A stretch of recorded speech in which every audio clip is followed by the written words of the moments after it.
May the peace of the Lord be with you. I pray that you will be filled with God's grace and blessings by listening and reading the Bible every day. I am Pastor 종선채. We are listening and reading the Bible according to the reading plan proposed by the Revised Common Lectionary.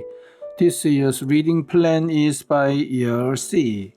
Today is September the 11th, 14th Sunday after Pentecost.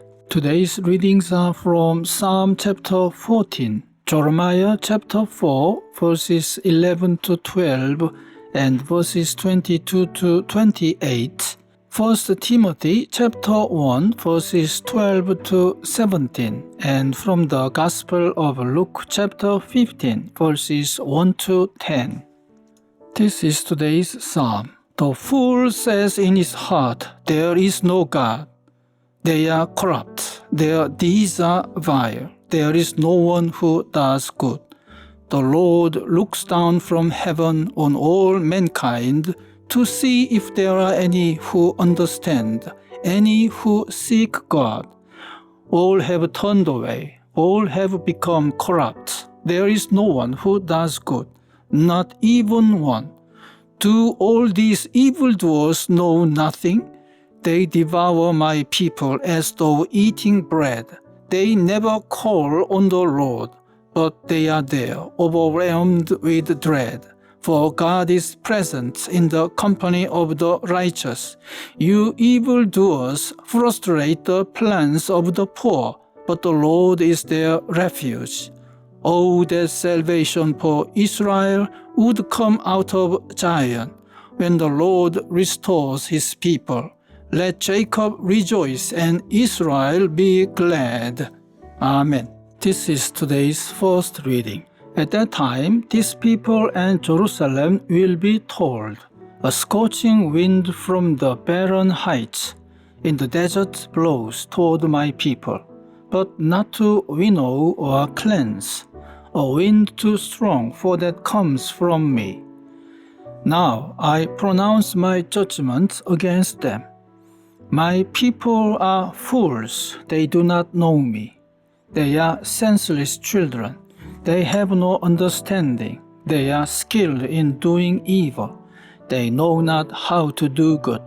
I looked at the earth, and it was formless and empty, and at the heavens, and their light was gone.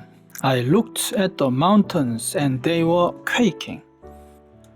All the hills were swaying. I looked, and there were no people. Every bird in the sky had flown away.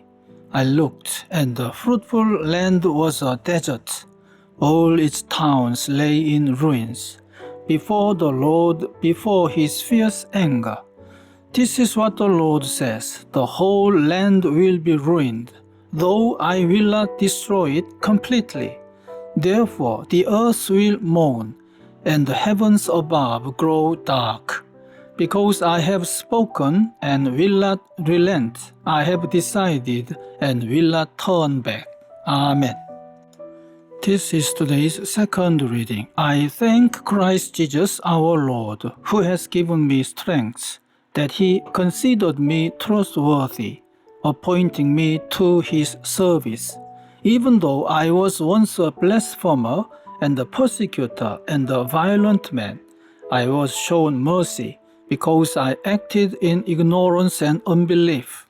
The grace of our Lord was poured out on me abundantly, along with the faith and love that are in Christ Jesus. Here is a trustworthy saying that deserves full acceptance.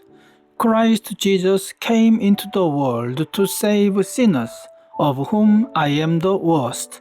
But for that very reason I was shown mercy, so that in me, the worst of sinners, Christ Jesus might display his immense patience as an example for those who would believe in him and receive eternal life.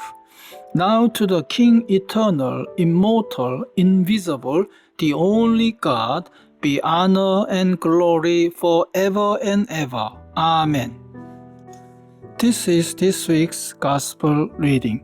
Now the tax collectors and sinners were all gathering around to hear Jesus. But the Pharisees and the teachers of the law muttered, "This man welcomes sinners and eats with them." Then Jesus told them this parable. Suppose one of you has 100 sheep and loses one of them. Doesn't he leave the 99 in the open country and go after the lost sheep until he finds it? And when he finds it, he joyfully puts it on his shoulders and goes home. Then he calls his friends and neighbors together and says, "Rejoice with me, I have found my lost sheep." I tell you that in the same way, there will be more rejoicing in heaven over one sinner who repents than over 99 righteous persons who do not need to repent. Or suppose a woman has 10 silver coins and loses one. Doesn't she light a lamp, sweep the house, and search carefully until she finds it? And when she finds it, she calls her friends and neighbors together and says, "Rejoice with me, I have found my lost coin." In the same way, I tell you, there is rejoicing in the presence of the angels of God over one sinner who repents. Amen. This is the word of God for today. Thanks be to God. The Lord bless you and keep you. The Lord make his face shine upon you and be gracious to you. The Lord turn his face towards you and give you peace. Amen.